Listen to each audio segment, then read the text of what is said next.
ደነስተልኝ ክብራን ተመልካቾቻችን ከኢሳት ነፃ ሚዲያ የሳቱን ዜና ይዘንላችሁ ቀርበናል ከዜናዎቹ ጋር ትግስት ተስፋዬ ነኝ አብራችሁ ነው ቀዳሚ ወዳደረግነው መረጃ አልፋለሁ የፖለቲካ ጥያቄ በሰላማዊ መንገድ ለማካሄድ የተፈጠረውን ምቹ ሁኔታ መጠቀም ይገባል ተባለ የብልጽግና ፓርቲ ምክትል ፕሬዝዳንትና ዋና ጽፈት ቤት ኃላፊ አቶ አደም ፋራህ በሰላማዊ መንገድ የፖለቲካን ጥያቄ ለማካሄድ የተፈጠረውን ምቹ ሁኔታ መጠቀም ይገባል ሲሉ ተናግረዋል አቶ አደም ፋራህ በብልጽግና ፓርቲ ስራ አስፈጻሚ ስብሰባ የሰጡት አቅጣጫዎችን አስመልክቶ በሰጡት ማብራሪያ አብዛኞቹ የሀገሪቱ አካባቢዎች ሰላምና ጸጥታ የተረጋገጠባቸው ናቸው ብለዋል መንግስት በአንዳንድ ቦታዎች ያሉትን የጸጥታ ችግሮች ለመፍታት ከህዝቡ ጋር የሰራው ስራ ውጤት አስመዝግቧል ብለዋል ሰላምን ለማረጋገጥ ከህዝቡ ጋር የሚሰራው ስራ ተጠናክሮ ይቀጥላል በዚህ ማንኛውም የፖለቲካ ጥያቄ ያለው አካል በሰላማዊ መንገድ ጥያቄውን ለማቅረብ ምቹ ሁኔታ መፈጠሩን ገልጸው ይህንን መጠቀም እንደሚገባ ተናግረዋል አቶ አደም ፋራህ መንግስት የሰላምን አማራጭ የሚመርጡ አካላትን ከግማሽ ርቀት በላይ በመሄድ ለማስተናገድ ዝግጁ ነው ብለዋል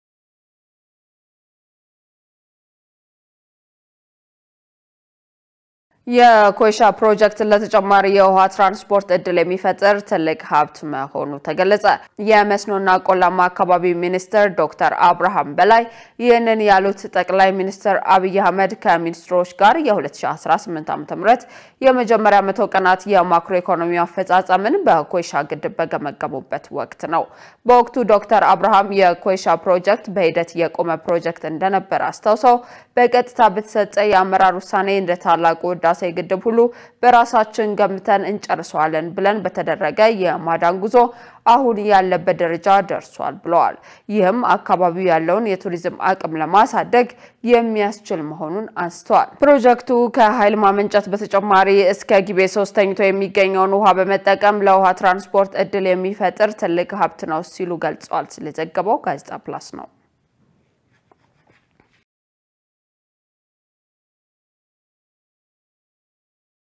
በአዋሽ ፈንታሌ አካባቢ በሬክተር ስኬል 4.8 የተለካ የመሬት መንቀጥቀጥ በዛሬው ዕለት ተከሰተ በኢትዮጵያ አዋሽ ፈንታሌ አካባቢ በሬክተር ስኬል 4.8 ማግኒቲዩድ ያለው የመሬት መንቀጥቀጥ ተከስቷል በአዲስ አበባ ዩኒቨርሲቲ የሲሲሞሎጂ ትምህርት ክፍል ኃላፊ ፕሮፌሰር አታላይ አየለ በአዋሽ ፈንታሌ አካባቢ በሬክተር ስኬል 4.8 የሆነ የመሬት መንቀጥቀጥ መከሰቱን ለኢቢሲ ዶስትሪም ገልጸዋል ዛሬ ጠዋት 2 ሰዓት ከ24 አካባቢ የተከሰተው የመሬት መንቀጥቀጥ ንዝረቱ በአዲስ አበባ በደብረ ሲናና በደብረ ብርሃን አካባቢዎች መሰማቱም ታውቋል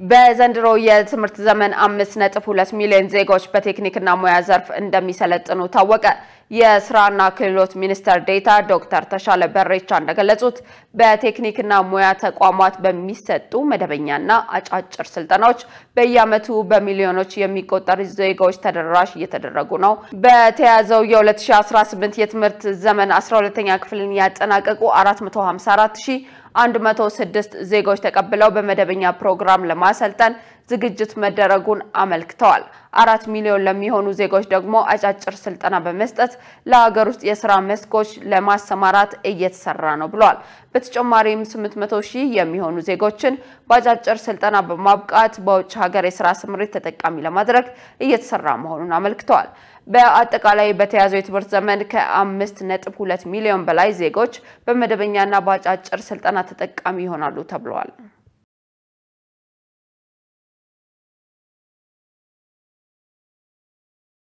ክብራን ተመልካቾቻችን ከኢሳት ነፃ ሚዲያ ዜናዎቻችን ቀጥለዋል በቀጣይነት ወደ ውጭ ዘገባዎች አመራለሁ 2/3 የደቡብ ሱዳን ህፃናት የጉልበት ብዝበዛ እየደረሰባቸው እንደሆነ አንድ ሪፖርት አመለከተ ጥናቱ እንደሚያመለክተው ሰብአዊ ቀውሶች በመባባሳቸው በአንዳንድ ክልሎች የጉልበት ብዝበዛ መጠን ወደ 90% ከፍ ብሏል ዮሐንስ ተስፋ ተመራማሪዎች እንደገለጹት የአየር ንብረት ለውጥ የበሽታ ስርጭትና የዓመታት ግጭት የህፃናትን ጉልበት ብዝበዛ ቀውስ አባብሰውታል። በሴቭ ዘ ችልድረን የበጎ አድራጎት ድርጅት በወጣ የመንግስት ጥናት መሰረት ከደቡብ ሱዳን ህፃናት መካከል ወደ 2/3 የሚጠጉት እጅግ በከፋ የህፃናት ጉልበት ብዝበዛ ውስጥ ሲሆኑ በአንዳንድ ክልሎች መጠኑ እስከ 90% ይደርሳል። አርብ ዕለት በታተመው የብሔራዊ የህፃናት ጉልበት ብዝበዛ ጥናት መሰረት በ7 ግዛቶች ውስጥ ከ418 በላይ የሚሆኑ ቤተሰቦችን በመቃኘት እስከ 17 ዓመት ዕድሜ ያላቸው 64% የሚሆኑ ህፃናት በግዳጅ ስራ፣ በጾታዊ ጥቃት፣ በስርቆትና በግጭት ውስጥ እንደተዘፈቁ አረጋግጧል። የጥናቱ ግኝቶች ድህነት ብቻውን ከሚያስከትለው በላይ ውስብስብ የሆነ ቀውስ ስለመኖሩ የሚያሳዩ ሲሆን ይህም በማያባራ ጎርፍ፣ በበሽታ ስርጭትና ቤተሰቦችን በመበተን በሚሊዮኖች የሚቆጠሩትን ሰዎች ወደ ረሃብ አፋፍ ባደረሰ መልኩ ተባብሷል። በኡጋንዳ ድንበር አቅራቢያ በሚገኘው ካፖይታ ግዛት ከ10 ህፃናት 9ኙ ወደ ትምህርት ቤት ከመሄድ ይልቅ ወርቅ በማውጣት በእንስሳት እርባታና በግብርና ስራ ላይ ተሰማርተዋል ሲል ሪፖርቱ ገልጿል። በአገሪቱ ደቡብ ምዕራብ በሚገኘው የአምቢዮ ክልልም በተመሳሳይ አሳዛኝ ሁኔታ የተመዘገበ ሲሆን የአካባቢ ግጭትና ያለ ዕድሜ ጋብቻ ህፃናትን ወደ ስራ እንዲገቡ እየገፋፋቸው ነው ተብሏል። ሪፖርቱ እንደሚያመለክተው ህፃናት ብዙውን ጊዜ ቀላል በሆኑ ስራዎች የሚጀምሩ ሲሆን ከዚያም ቀስ በቀስ ወደ አደገኛ ጉልበት ወደሚበዘብዙ ስራዎች እንዲሰማሩ ይደረጋል። በጥናቱ ከተካተቱት መካከል ወደ 10% የሚሆኑት ከታጠቁ ቡድኖች ጋር በተለይም በአኮቦ፣ በንቲዩና በካፖይታ ደቡብ አውራጃዎች ውስጥ ግንኙነትና ተሳትፎ እንዳላቸው ሪፖርት አድርገዋል። ህፃናት የሚገጥሟቸው የጉልበት ብዝበዛ አይነቶች በጾታ ይለያያሉ። በዚህም ወንዶች ልጆች የአደገኛ ኢንዱስትሪዎች ውስጥ የመስራትና የታጠቁ ቡድኖችን የመቀላቀል እድላቸው ከፍተኛ ሲሆን ሴቶች ደግሞ ለግዳጅ ጋብቻ፣ ለቤት ውስጥ ባርነትና ለጾታዊ ጥቃት የመጋለጥ እድላቸው ከፍተኛ ነው። ህፃናት በጁባ ወደሚገኘው የማላይካ የመጀመሪያ ደረጃ ትምህርት ቤት ቢሄዱም ትምህርት አሁንም ቢሆን ጠንካራ የመከላከያ ዘዴ አይደለም ይባላል። ከድህነት በላይ የሆነው ቀውስ ህጉን ማወቅ እንኳን የህፃናትን ብዝበዛ እንደማይገታ ተመራማሪዎቹ በጥናታቸው ውስጥ አካተውታል። እነዚህ ጥናቶች እንደሚያሳዩት በአደገኛ ወይም በህገወጥ ድርጊት ውስጥ ከተዘፈቁ ህፃናት መካከል 70% የሚሆኑት የህግ ጥበቃን ምንነት ከሚያውቁ ቤተሰቦች የመጡ ናቸው። ከህፃናቱ መካከል 2/3 የሚሆኑት እርዳታ እንደሚገኝ እንኳን አያውቁም ነበር። የሴቭ ዘ ችልድረን የደቡብ ሱዳን ዳይሬክተር የሆኑት ክሪስ ኒያማንዲ ከሀገሪቱ ህፃናት መካከል 2/3 እናም በአንዳንድ አካባቢዎች ደግሞ ሁሉም ህፃን ማለት ይቻላል በሚሰራበት ጊዜ ይህ ከድህነት በላይ የሆነ ቀውስ እንዳለ ያመለክታል ብለዋል።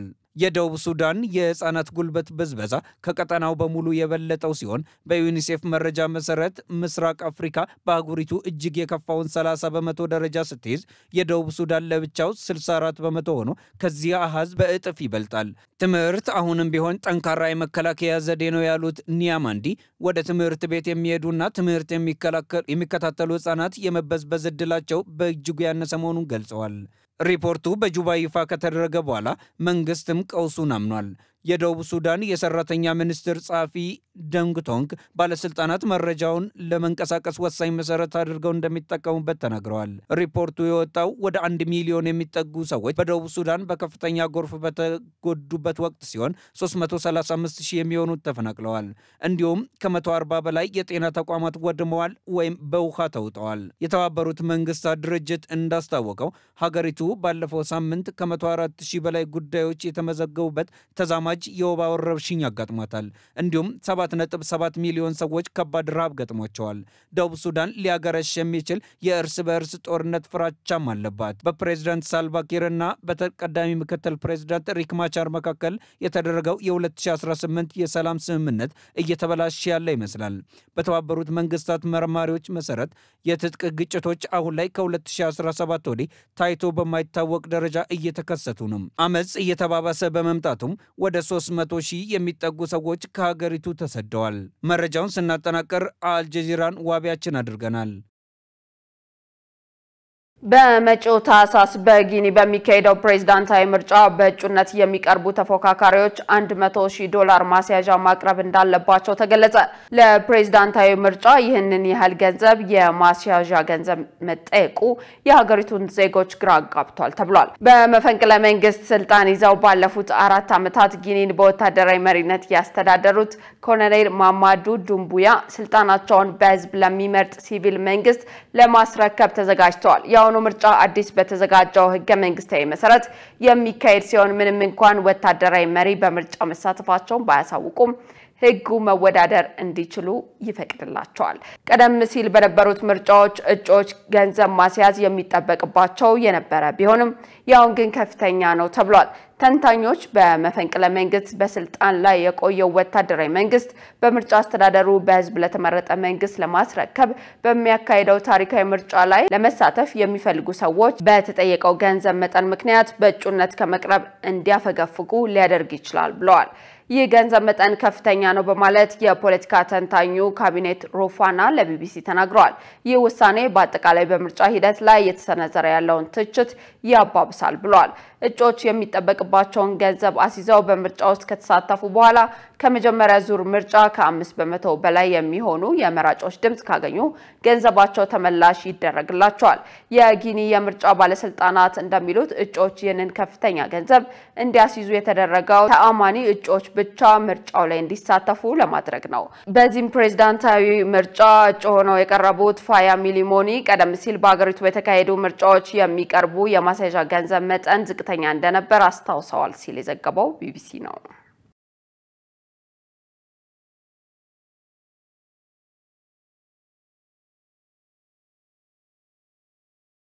ክቡራን ተመልካቾቻችን ከኢሳት ነጻ የህዝብ ሚዲያ ዜናዎቻችን በዚሁ ተጠናቋል። ዜናዎቹን እየመራው ትግስት ተስፋ አብራችሁ ቆየው። መልካም ጊዜ